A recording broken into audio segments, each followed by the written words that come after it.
வணக்கம். உங்கள் அன்பு தோழியின் ஆரோக்கிய உணவும் அற்புத வாழ்வும். இன்றைக்கி நாம் கம்பு மாவை வச்சு பால் கொழுக்கட்டை தான் செய்ய போகிறோம்.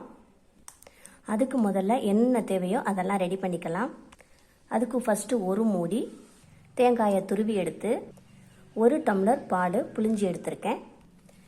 4 ஏலக்காய் பவுடர் பண்ணி வச்சுருக்கேன். 3 வெள்ளைக்கட்டியை நல்லா மசிச்சு எடுத்து வச்சுருக்கேன். அடுத்ததாக அடுப்பில் எண்ணெய் சட்டியை வச்சு அது ஹீட் ஆனதும் 1 ஸ்பூன் நெய் விட்டுக்கலாம். அது ஹீட் ஆனதும் இந்த கம்பு மாவு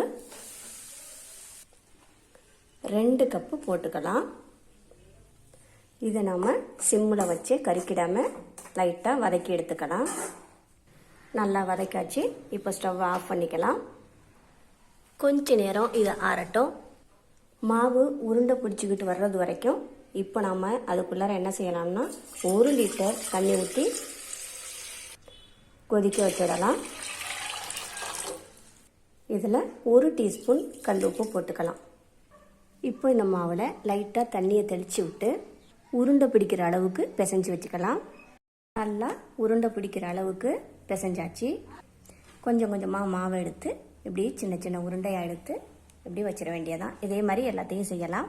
மாவுலையும் கொஞ்சம் சால்ட்டு போட்டுக்கணும். ஒரு 1/4 டீஸ்பூன் சால்ட்டு போட்டுக்கலாம். நான் மறந்துட்டேன். இப்போ இதை நல்லா பிசைஞ்சிக்கலாம்.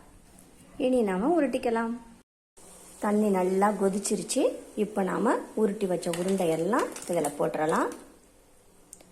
போட்டதும் உடனே கிண்டி விட்டுறாதீங்க, உருண்டையெல்லாம் உடஞ்சிடும். அது நல்லா கொதிக்கட்டும். நல்லா கொதித்து வேக ஆரம்பிச்சிருச்சுன்னா உருண்டையெல்லாம் மேலே நல்லா மிதக்க ஆரம்பிச்சிடும். இது நல்லா வெந்து திக்காக வர்ற நேரத்தில் நசுக்கி வச்ச வெள்ளைக்கட்டியை போட்டுடலாம். வெள்ளைக்கட்டியெல்லாம் நல்லா கரைஞ்சிடுச்சு. இப்போ நாம் தேங்காய் பாலை ஊற்றிக்கலாம். இது கூடவே ஏலக்காய் பவுடர் லைட்டாக மிக்ஸ் பண்ணி விட்டு கொதிக்க விடலாம். சூப்பரான கம்பு மாவு பால் கொழுக்கட்டை ரெடி. இப்போ நாம் இதை டேஸ்ட் பார்க்கலாம்.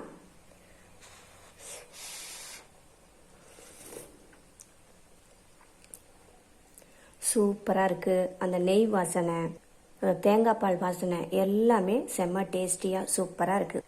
இதில் வைட்டமின் ஏ இருக்குது, பீட்டா கரோட்டின் நிறையா இருக்குது, வைட்டமின் பி, அதில் உள்ள எல்லா சத்துக்களும் இதில் நிறையா இருக்குது. குழந்தைங்கள்லேருந்து பெரியவங்க வரைக்கும் எல்லாரும் சாப்பிடலாம். உடல் ஆரோக்கியத்துக்கு ரொம்ப நல்லது.